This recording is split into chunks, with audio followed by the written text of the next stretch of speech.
Hey y'all, and welcome back to another Netflix episode of Flick Connection, where I'm going to tell you about some of the lesser known movies hiding out on Netflix right now, movies you've either overlooked or didn't even know about. Thanks to Sundays for Dogs for sponsoring this video, but my bottom pick on this list is the newest release, a French action thriller titled D.V.D, which actually made it to the #1 spot on the Netflix top 10 right after it released, and I have no idea why. In fact, this movie just barely squeaked onto this list. Now, it is a solid flick. I did like a lot of things about it. It's reminiscent of classic French thrillers, movies like Tell No One and Point Blank. If anything, this movie's actually trying to recapture some of the magic of those movies, and it does a little bit, and then honestly, they sort of whiffed it at the end for me. I'm not going to give away any major spoilers, but flying on a paraglider must look much more badass in France than it does here in the US, because even though they're doing some actual stunt work in this movie, it looked a little too goofy for my taste. Another movie, though, that fits in a similar vein that I think was much more badass is titled Lost Bullet. Now, it's not on this list, even though it fits right at home here, but I've recommended that movie here on the channel a bunch. But that's another French action flick loaded with much more badass stunt work. But my next official pick is kind of a sweet little movie with a pretty incredible cast titled A Little White Lie. Something about you just doesn't smell right. I need a drink. I need you to behave for 3 days. Can you do that? Michael Shannon stars in this as a New York City handyman who is mistaken for a famous but reclusive writer. He's then invited to a college to give a speech, and he kind of goes with it. And the movie's quite funny in a very tame sort of way. Overall, it's fairly lighthearted. I enjoyed, a lot of the cast members. I would say people who are into a lot of reading or writing should connect with this movie. It revolves a lot around the literary world, but even if you don't, if you're a fan of Michael Shannon's, it's really fun to watch him kind of squirm his way through this movie. I will say it does have some negative reviews from critics, and there's, just like D.V.D, where they kind of spoil it, there's a character who hides underneath a bed for like an inordinate amount of time in this movie, and it's too goofy for the rest of the tone. The only reason I point that out is because I can see why this movie got some negative reviews, but overall, it's an enjoyable ride, even though it's maybe a little bit too lighthearted for my taste. Now, my next pick is arguably a worse movie than the other two I've mentioned so far, but I found it to be more entertaining, so the Megan Fox sex robot movie, Subservience, comes in next. You do so much for everyone. Let me do this for you. Now, if you make the decision to watch a Megan Fox sex robot movie, I can tell you with Subservience, you get exactly what you might expect. Maybe a little less sex than you would expect, but enough, trust me. And it does have some clever and creative elements, not a lot. I think they could have made much better use of the setup. But this is from the same director as Till Death, another Megan Fox thriller also included on Netflix right now that I actually recommend, just so long as you know what you're getting into. But with Subservience, I think you go into this one expecting to have a little bit of fun with it. It's tongue-in-cheek. There are some ridiculous, just ridiculous elements to this movie, and you've got the guy that played Massimo in the 365 Days movies, which are like the only movies I did negative reviews on, like a whole video, because I thought they were so insanely absurd. And he's actually not bad in this movie. I was expecting like something way worse. It honestly could have been wilder. I think if they had stepped on the gas a little bit more with Subservience, it might have kind of caught fire, but they played it a little bit safe for a movie like this, which honestly just holds it back. Now for something a little more sensible, a little bit more of a broader appeal, we've got Paul Rudd in a World War II flick titled The Catcher Was a Spy. Speaks 7 languages. You're an athlete. You're more than up to the physical requirements of the job. What job? In this movie, Rudd plays former Major League Baseball player Mo Berg, who actually went undercover in World War II for the Offices of Strategic Services. So real-life spy work, and the movie actually depicts what it's like to be a spy in World War II, which is not James Bondy at all. Paul Rudd's great, the movie's got some nice touches. It feels a bit like a made-for-TV movie, which is the reason it's, towards the back of this list, but that's not really a bad thing. It's just, again, you want to know what you're getting into when you sign up for this one. It's a bit slow-paced, but it's a true story, and it's very interesting that this somewhat well-known catcher became a spy during the war. But that's not the only World War II spy movie on this list. There's another newer release one that I thought was just excellent. We'll get to that in a moment. But before that, I've got a bonkers movie starring James Garner that actually came out in my birth year, 1984, even though it definitely feels like a product of the 70s with Tank. Why in the hell would anybody want a Sherman tank? Because it's very hard to shoot yourself while you're cleaning it. Now, this is a comedy, and it's quite funny, but it also has some pretty heavy stuff in it as well. James Garner falls victim to a crooked sheriff, played by G.D. Spradlin, who is hilarious in this movie. Like, everything he says is insanely archaic and outdated, probably even for 1984, and it is a riot to watch in 2025. The movie's even got a little bit of a Smokey and the Bandit quality to it, but when his son gets effectively kidnapped by the sheriff and thrown in a tough prison, he actually uses a tank that he has in a storage unit to break him out, and then they go on the run through North Georgia trying to escape into Tennessee. Like I said, wild stuff, and the movie just has a bonkers feel to it, again, while also having some of those heavy elements mixed in. But you've also got a female character in a tank top with her nipples out in every shot in this movie. Like I said, weird sort of outdated stuff that is a riot to watch today. I actually had a lot of fun with this movie. There's a lot to enjoy. James Garner's really funny in it, but also like famous actor James Cromwell is one of the deputies. Shirley Jones from the Partridge Family is like half naked in the beginning of this movie. It's bizarre stuff that I found to just be absolutely entertaining. If it sounds like it might be for you, check it out, but this is one that's for a distinct audience. Now, fellow Superbad fans, Netflix released a comedy last year that I think got criminally overlooked when it released, and I think it's not quite as solid as Superbad, but maybe every bit as funny. It's titled The Incoming. I have no idea where she lives. Where do you live? Taco Bell. You don't live at a Taco Bell. Yeah, I do. I've lived there for like ever. So you don't know me. So how do you even know? What?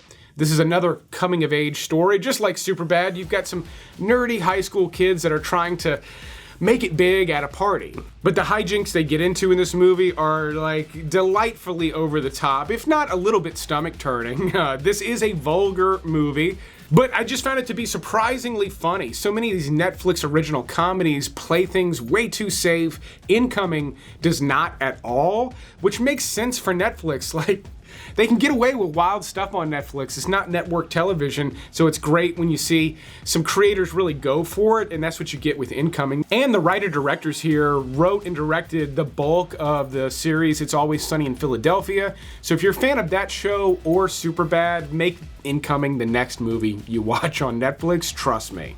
Next up, I've got a new release, brand new release, World War II spy movie. But before that, I do want to speak to the dog owners listening, because today's sponsor, Sundays, helped extend the life of our dog, Peanut. And that's because as Peanut was getting older, all of a sudden out of nowhere, she just stopped digesting her food. Food that we always thought was high quality, she just started to wither away. She couldn't keep any weight on.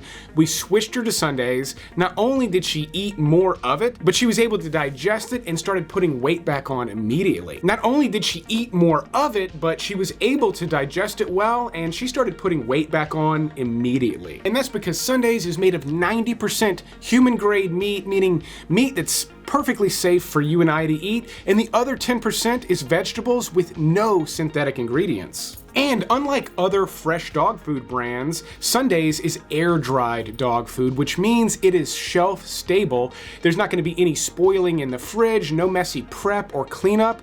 I know, we've tried other fresh dog food brands. They start to stink in the fridge. Peanut would make a huge mess with them, but Sundays is almost like regular kibble. You literally just drop it in the bowl and they gobble it up. Sundays even saves you time. They deliver it straight to your door, so there's no more going to the pet store or the grocery store for food, but Sundays can also save you money. Sundays actually cost up to 40% less than other fresh dog food brands, and that's because they're not spending any money on ice packs or refrigeration.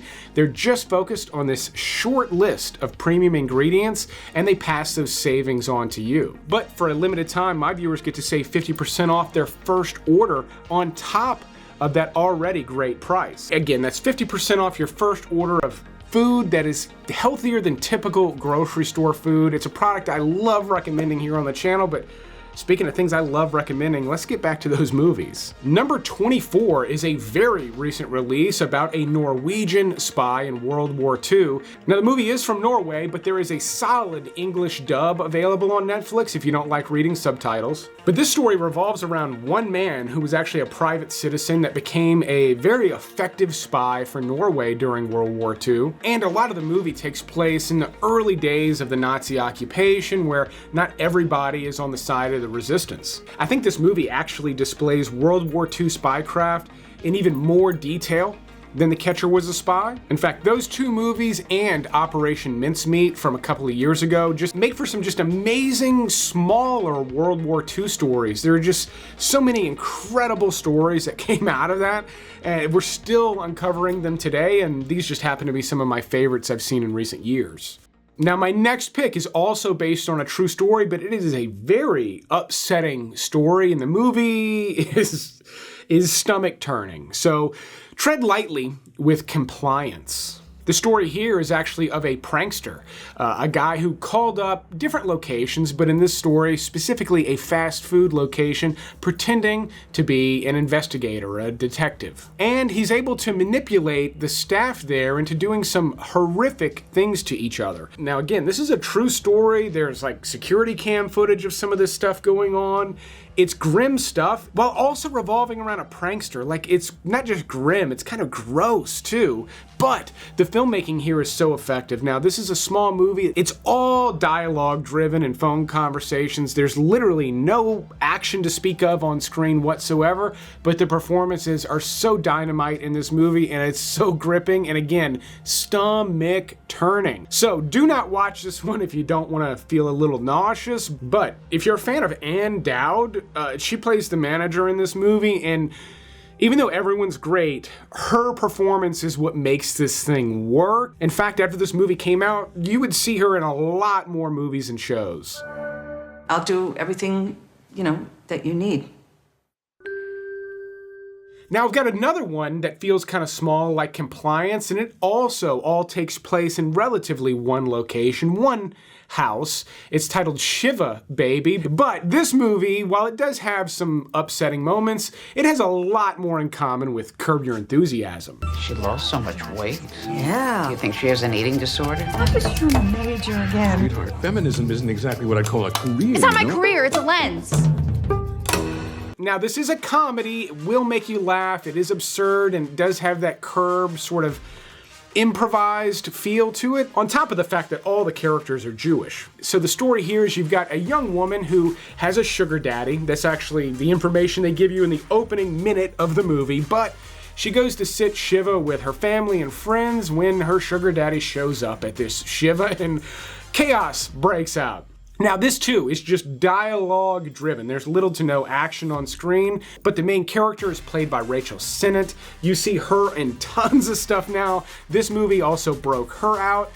If you watch the movie, you can see why. I would say people that like indie films that are pretty chatty will dig this one, but honestly, Curb Your Enthusiasm fans, you will tap into this one immediately. But my next pick is an epic war movie from South Korea titled Uprising. This came out just a few months back and is just loaded with tons of great sword fights. This also has an English dub if you don't like the subtitles, but if you dig any kind of historical dramas, or even more specifically movies like The Last Samurai, I think there's a lot to love with Uprising. Again, the sword fights, they're not just well choreographed, but they're actually shot really well in this exciting way that doesn't feel like a made-for-TV movie. But if you have not gotten into films from South Korea yet, this may not be the best first one to go with, but if you do like historical dramas, this is a killer one, again, with a lot of action in it. All right, my number 4 pick is another kind of sweet movie. This time, we go to the UK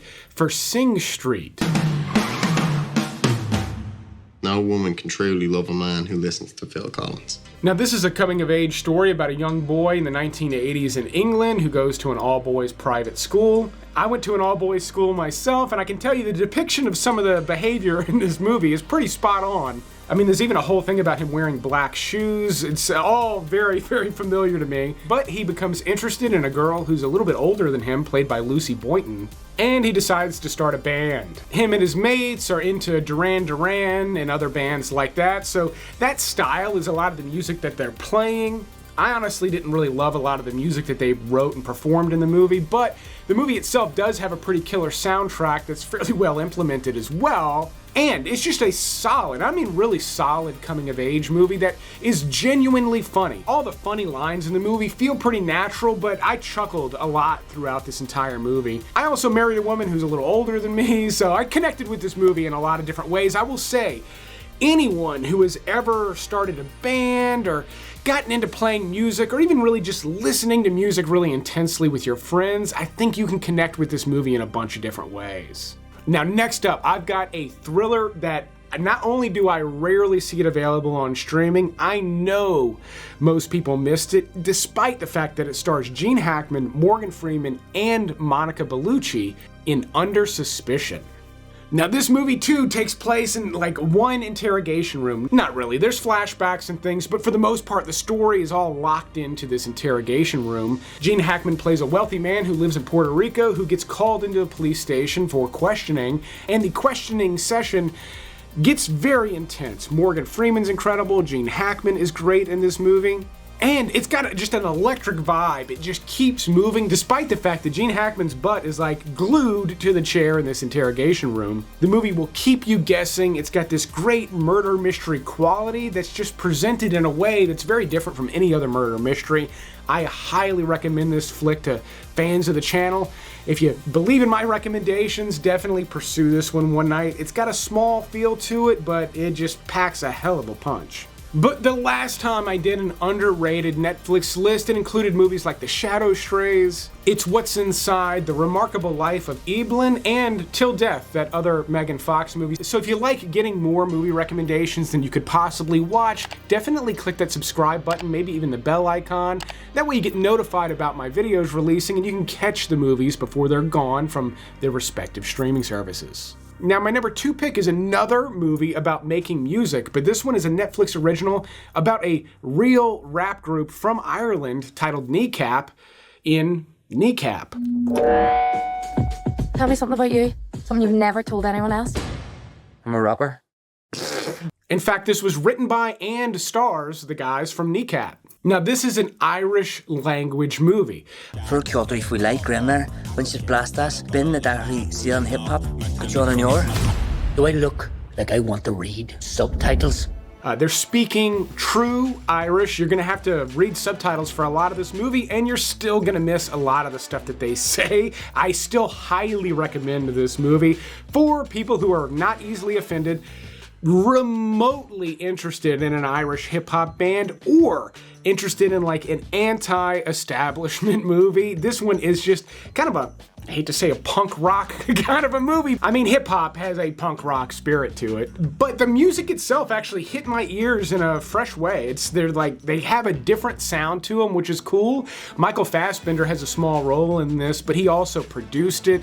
It's actually the 3rd movie he's done that is about music making, which is kind of cool. I'm explaining like a really dope, badass movie in like kind of a nerdy way, but I'm telling you, this movie is surprisingly cool for a Netflix original. It doesn't feel like a made-for-TV movie. If anything, it kind of feels like an Edgar Wright flick or something like that. It's It's got a spark to it, and it works. It's also really funny when you can understand what they're saying, but it's not for everybody. Like, it's got graphic sex, a lot of drug use, a lot of vulgar language, again, when you can understand it. But overall, like, a surprisingly slick Netflix original movie with something substantial to say by the end. But we started this list off with a French action thriller that I thought was pretty good until the end, and we're gonna end this list with my number one pick with another French film that's one of the best prison flicks I've ever seen. And if you watch the channel for a long time, you know I recommend a lot of prison movies for some reason. But A Prophet